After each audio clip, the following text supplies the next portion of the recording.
Hi guys. So we're going to go ahead and start. This is the Attacking JBoss talk. If you want the WebSphere talk, that's in a different room. So just first, who am I? I work at a software as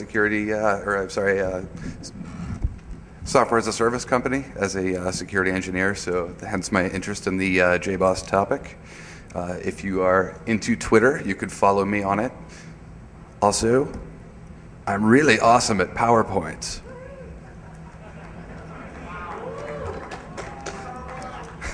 So I just want to quickly just set a couple of expectations here. The first thing I wanted to mention is that most of what I'm talking about here is not really new stuff. It's stuff that's kind of out in the wild. I tried to just pull it together all into one place. The second thing is that most of, again with a couple of exceptions, the stuff that we are talking about is not like bugs that are going to get patched. These are fundamental issues in configuration or architecture. And one other thing. They had said that this was going to be a tool release. What ended up happening in the last 6 months or so was like the world of JBoss security kind of exploded. So there's a bunch of stuff that got released into Metasploit, and I ended up releasing my own scanner into the Metasploit trunk. So if you want the tools, you find them in Metasploit. One more awesome PowerPoint transition. Yeah.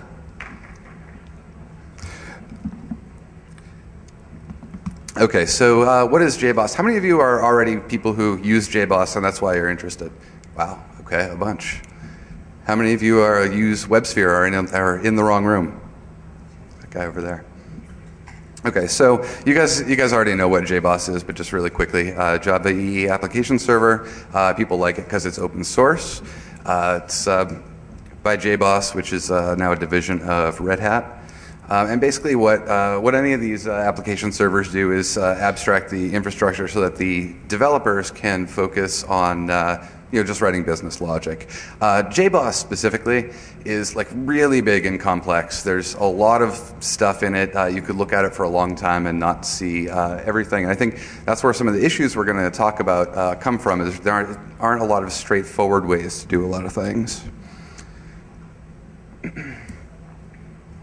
I just wanted to post this little snippet. This is from the JBoss Security blog. This was in response to a talk that Chris from Spider Labs did at Black Hat Europe. And it was a similar talk. And basically what the JBoss security architect said was like, well, this is how it ships, and the developers will know better, and they'll secure it before it goes to production. And this is like late 90s style security response. So I don't know about you guys, but this does not thrill me. I will say though, however, that I got a nice concerned email from Red Hat security response. So they kind of do a good job, I think. So there's some kind of disconnect happening there between the JBoss side and the Red Hat side. And go read the whole blog post, by the way. You should check that out. So just to talk really quickly, most of what we're talking about here is going to be focused specifically on JMX, which is Java Management Extensions. And again, it's kind of complex. I feel like Java people like to make up these big, like Rube Goldberg type contraptions. Are any of you guys those Java people?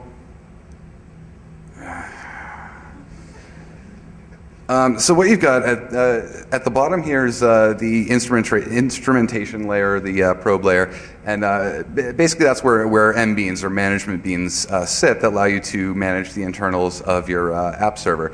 And then there's an MBeans server that allows you to interface with those, and the ways that you interface with them is via connectors and adapters.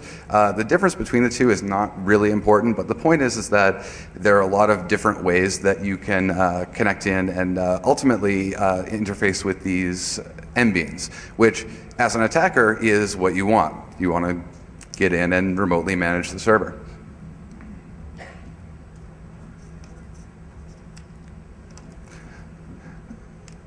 So welcome to JBoss. This is the default page you get with your JBoss installation. There's some interesting things that it links you to here, and we're going to talk about them.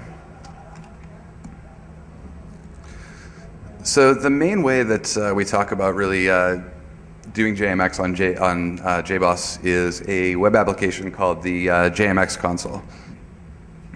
Just notice, by the way, that I'm looking at the slides over here when I have them on a screen in front of me. So you get a web interface to MBs, really to JMX. And things to do with the JMX console, all kinds of interesting things. Deploying code is always nice. Shutting down the server is always fun. And this is just what it looks like. So the JMX console is installed by default with 0 security. You put up your JBoss server. There's the JMX console, no passwords, no encryption, no nothing. So JBoss does give you some recommendations for securing the JMX console. Cool. Some of them are wrong. Some of the things they just simply don't address. So the first thing that you tend to want to do, right, is password protect your JMX console. Great, there's instructions out there to do that. There's a default login module, which is what they recommend that you use. Well, the module doesn't provide you with some of the things that you generally expect to see, like enforced password length complexity, account lockouts after too many tries. So if you find a JMX console that happens to be password protected, brute force away. And by the way, admin is the default, and you will find lots of JMX consoles out in the wild that went to the trouble of doing the password protection, but left admin. So, okay. I would like my AppSec folks to take a quick look at this and see if you see anything interesting.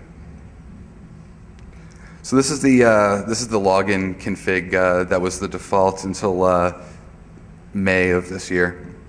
What's interesting about this is that this, by the way, came from the Minded Security blog. I did not make this up, so thanks to those guys for finding this and posting it.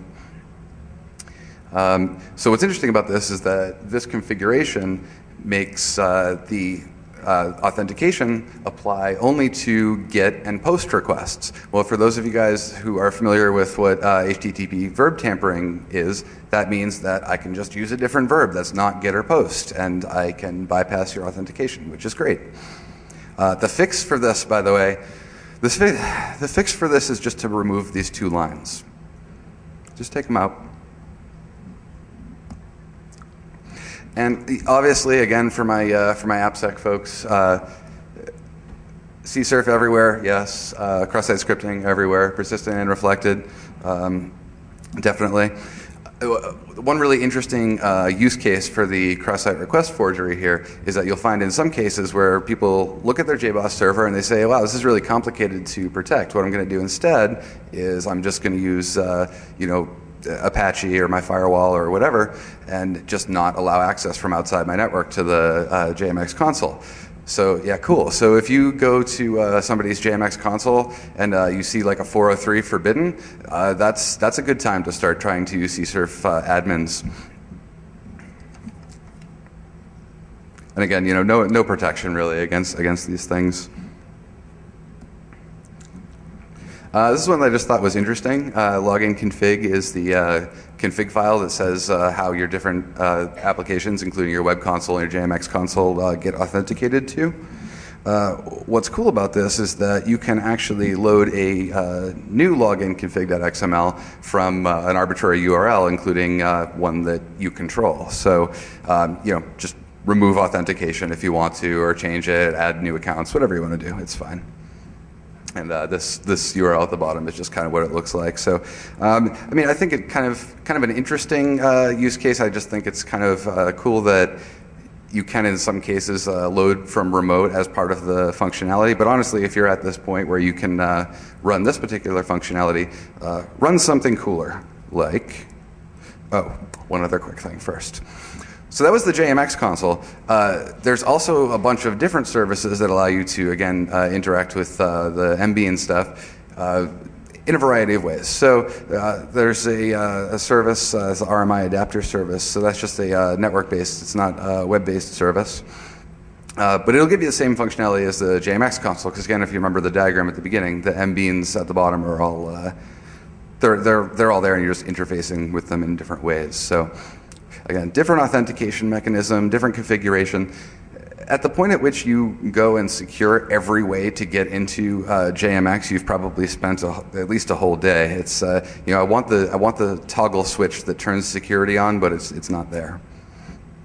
JBoss comes with a tool called Twiddle. It's a command line tool that allows you to easily interface with this service. So again, you will find out in the wild places that have gone through the trouble of password protecting their JMX console, but they don't have a firewall and they've just left this service wide open.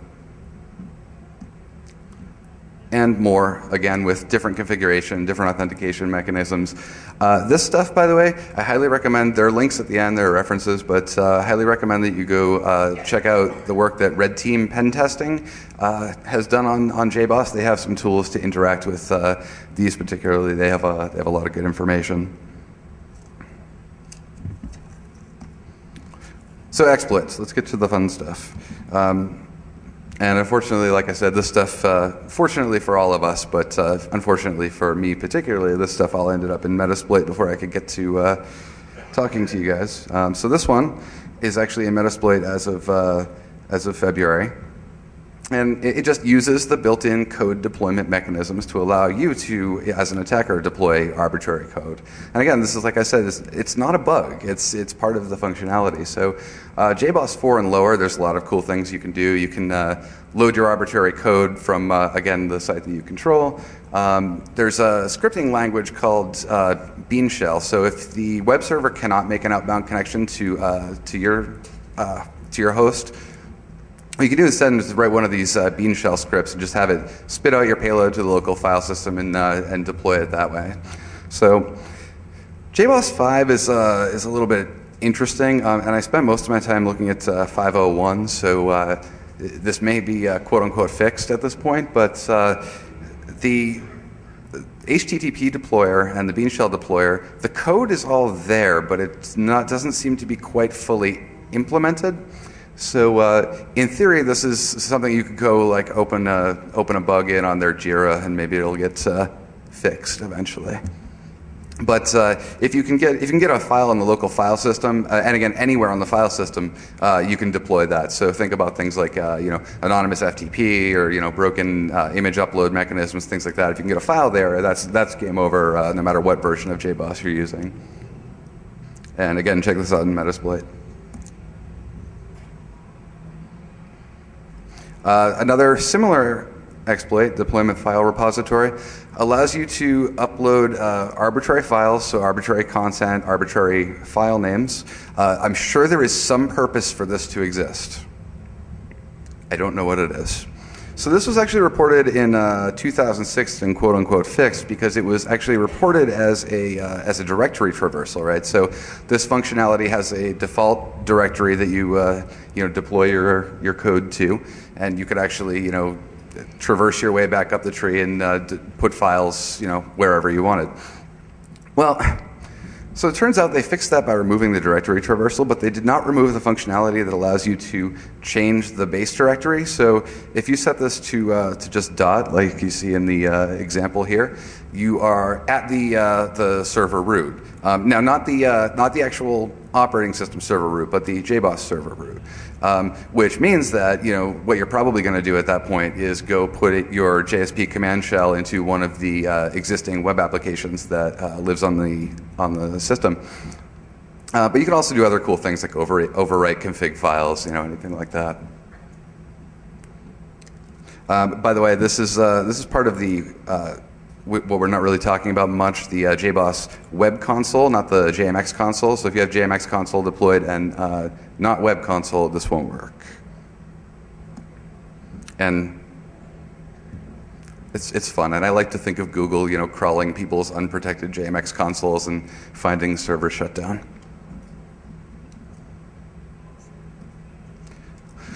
So some other stuff that's that's not deploying code. What you'll find a lot of the time is people will lock down their web console, their JMX console, their RMI, whatever, and they'll leave this this status servlet available. So, which is fine because it's just status, right? It doesn't, you can't do anything with it. Well, that depends, right? Because what are your developers doing? Well, one thing that they're doing is they are putting secret tokens into URLs. So I just pulled a couple of examples here. You've got, I don't know if you guys can read these.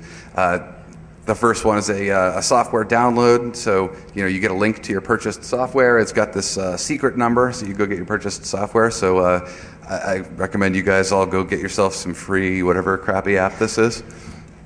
Found this next one actually in the Google Cache. It's a blacked out large retailer that you would have heard of, and plain text user ID and password in the URL. This third one is really broken. If you are an admin and you are in the JBoss web console and you are viewing the status page, it's going to helpfully put your session ID right here as a parameter. So all you really need to do as an attacker, if you get the status servlet, is wait for an admin to go driving around in there and grab this thing. Other interesting things, you may not need to actually own the server at all because somebody else might have already helpfully installed a command shell for you. You can also just append the parameter full equals true to the status servlet, and you can get a list of the deployed applications, which can sometimes be interesting. Just a couple of examples I found out there. Again, this one with the blacked out stuff, a large retailer you would have heard of.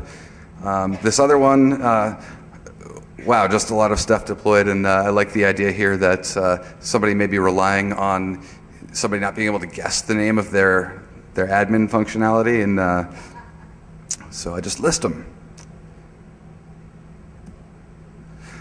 So okay, so we know some different stuff about JBoss. Now we just got to go find it, and luckily there's a lot of help for you out there. The customer list is a good place to start. JBoss sets this X powered by header that'll come in one of these formats. That thing is an absolute pain in the ass to remove. I don't know why. There should be a line in the XML file that I just remove and it no longer sends this header. Definitely look for that. This stuff, by the way, is all in the scanner in Metasploit. So just fire that up and hit whatever host, and you'll see all this information if it exists. Error pages give by default very helpful error messages telling you about the version of JBoss, stuff like that. Again, kind of a pain in the ass to fix. You guys familiar with this tool called Shodan? You guys use this one? A couple people. Very cool. And so one search that will bring up some JBoss servers is X powered by JBoss. The authentication realm, if it is password protected, will always be JBoss JMX console. Nobody will ever, in reality, change this. I'm almost positive of that. And obviously, our favorite, you can Google dork it. So we see we've got 550,000 results. These are probably not all unique systems, but there's plenty of them out there is the point. And this actually, I should point out, means that not only did we find it, but that there's no authentication on it. By default, if I'm seeing the HTML adapter, that means it's not authenticated at all, at least at the time that Google crawled it. So you guys can go have some servers. They're out there. I highly recommend that you check out these references. This was a short talk, kind of an intro to what's out there. Some of this stuff goes a lot more in depth. Like I mentioned earlier, Red Team, Chris, however you say his name, from Spider Labs did a great talk, and then again that's a blog post with the authentication bypass that I mentioned. And I'm just under 20 minutes, so that's good. So I guess we are going to do a Q&A if anyone's interested in the thing across the hall. So thank you guys very much.